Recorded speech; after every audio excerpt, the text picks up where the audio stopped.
Welcome back. As you can see, this is going to be our second video here called Writing an Article. This is something I'm sure will become very familiar very quickly, so this will just be a quick test to get you started. So I'm back here at the control panel, which you can get to at any time by going Site Control Panel. That'll bring back up this main page. Once we get into the system here, and you get used to it, when you log in you'll probably click Add New Article, jump right in. Today we're going to go to Article Manager, which you can get by clicking this button, or it's also found under Content Article Manager right there. So we click here. Here you should see all of the articles that have been entered so far. You see the title, whether they're published. This front page you'll see has some checks on it. This pretty much has become obsolete. I've added a new system for the front page that will just pull the latest local news and the latest sports and place those on the front page for you. Ordering isn't as important either. Access level set to public. That way everybody can view them whether they're logged into the site or not.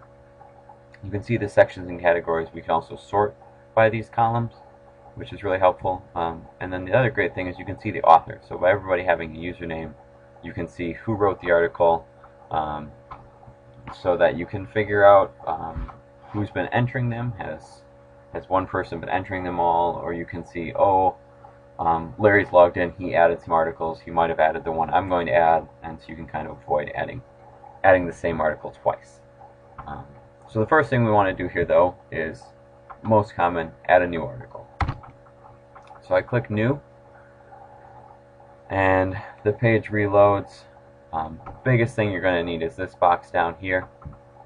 But before we do that, we want to add a couple things. So first we have to give the article a title. This is the title of the article.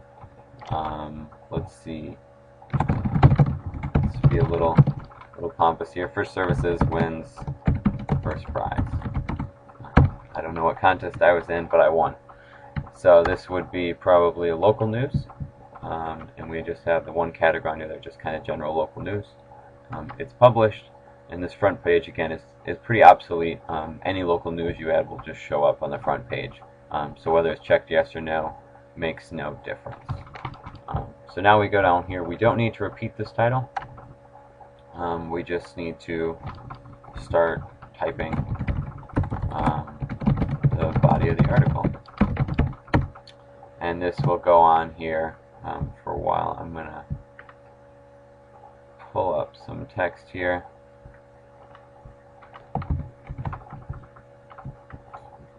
So, this is just some filler text.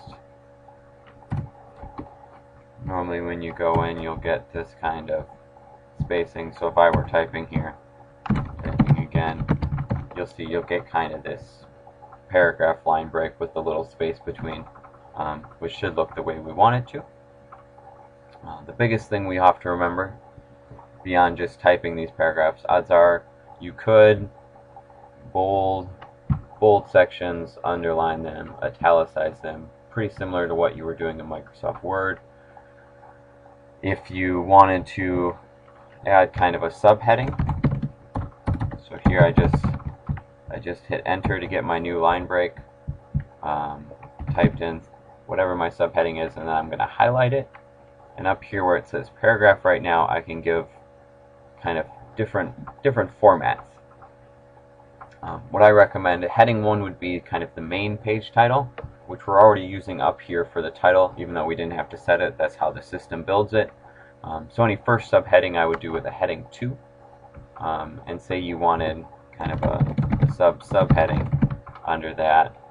You just go down to the next level, heading 3, and now you're going to get a nice kind of step down heading that I think you've probably seen elsewhere.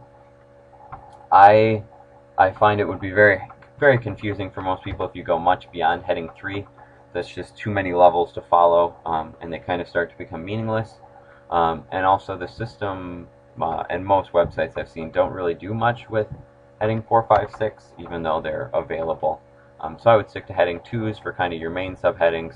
If you need a kind of a subtext under that, heading 3 would work great. And again, that's all set up right here. I believe the system right now should just left align it. If for some reason you preferred it centered, you can set that here.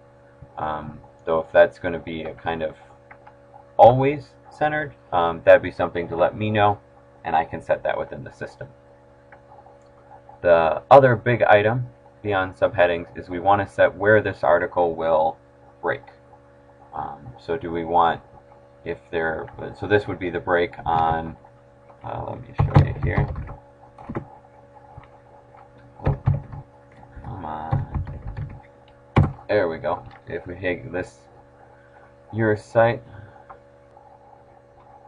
in development here, you should see that this is like, so police have suspect in custody is showing 2 paragraphs, and we just need to specify whether we wanted 1 paragraph, 2 paragraphs. I think 2 paragraphs usually looks about right, so that means here we'd enter a line break, and then the button we want is right here called article read more, and that'll just put in this break. So now when the full article shows, it'll show from top to bottom everything, but on any of the kind of general pages where it's showing multiple articles, it'll just show to this ODO, and then we move on.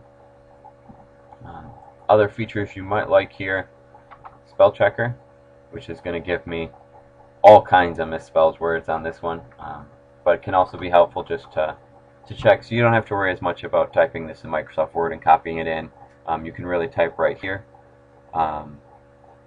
The other item to be wary of is the system will only leave you logged in for 1 hour. So if you're working on an article for a while, you'll definitely want to click this apply button, which will sync the art, but bring you right back here so you can keep working on it without any risk of losing what you've been working on. And that is all for now. When we're done, click save. And definitely investigate some of the other buttons. You might need subscript, superscript, you have your cut, copy, paste in here, bullets, numbers, if you want some indents here. I think there's also, oh, where did it go? Yes, so there's all kinds of other buttons in here. Strike through, there it was. All things to kind of help you organize your information logically. So I'm going to click save, get out of this, and in just a little bit you can watch the next video, which will be about inserting images and how that will work.